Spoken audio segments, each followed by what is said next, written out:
Christianity has traditionally spoken a lot about sinners. In the 4th century, the Church identified 7 deadly sins, failings of character that were to be particularly condemned and avoided by all righteous people. They were pride, being snobbish and boastful, envy, wrath, getting very angry, gluttony, eating too much, lust, wanting to sleep around, sloth, being lazy, and finally, greed.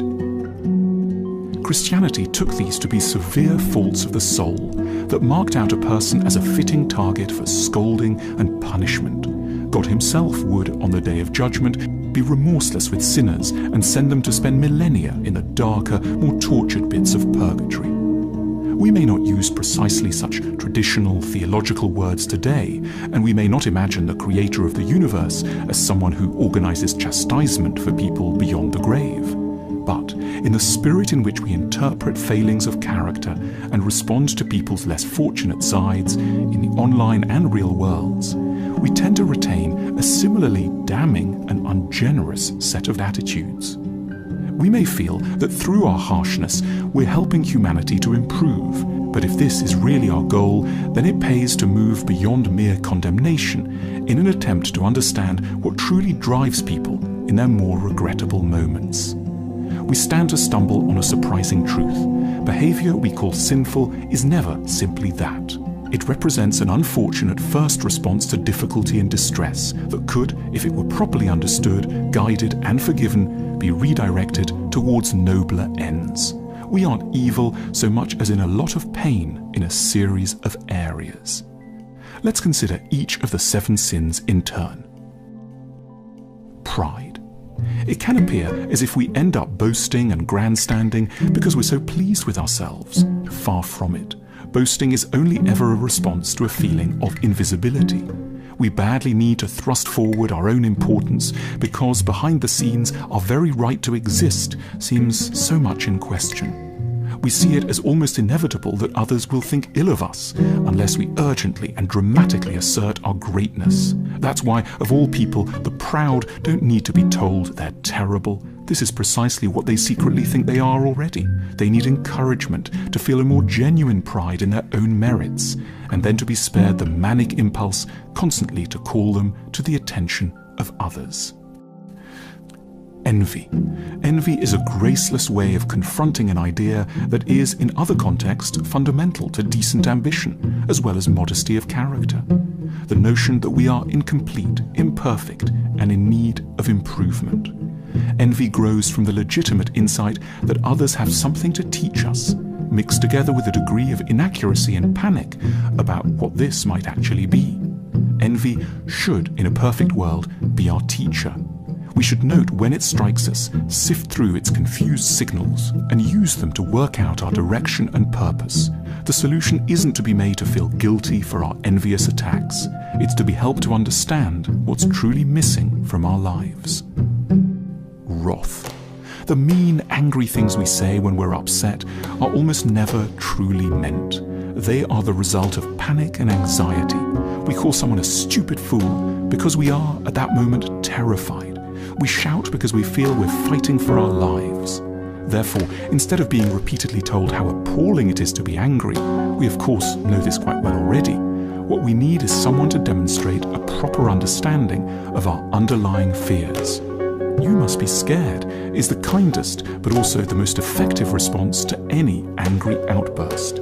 It puts its finger on what's really going on. We need others to appreciate our fragility, not berate us for our roars. Gluttony. We eat too many chicken wings and toasted sandwiches, not because we're greedy, but because we're emotionally starving. We want love far more than we want calories. We're just at a loss as to how to find them. So the solution isn't to be told to eat less, as diet gurus and Christian theologians suggest. It's to be helped to discover new sources of kindness, security, and emotional connection. Our appetite isn't essentially bad. It simply hasn't found its ideal target. Our excess weight is a symbol of our background emotional undernourishment. Lust. We want to keep jumping into bed with people not out of degeneracy, but because we are lonely. Sex is the epitome of connection and acceptance. The so-called bad, erotic things we crave feel so exciting because we read them as proofs of someone else's open-ended affection, which is in such short supply in ordinary life. Ideally, we'd not be less lustful, we'd be clearer about what we genuinely need from sex, which is acceptance of our messy, complex, and all too human selves. Sloth. Laziness is really fear. We can't bear to get down to our work because if we were to apply ourselves, we risk terrifying humiliation. We might not succeed as well as we'd like. We might find a task too hard. We may realize we're not yet equipped to undertake it or be mocked by the world. These aren't failings so much as hugely understandable worries.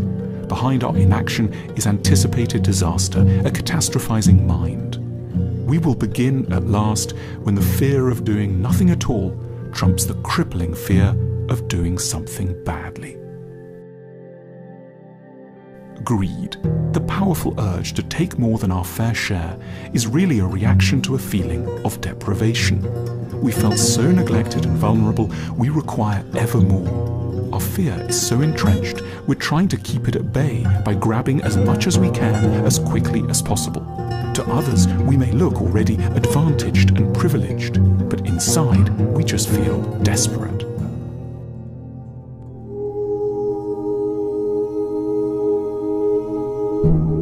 In short, our so-called sins are not signs of being bad people.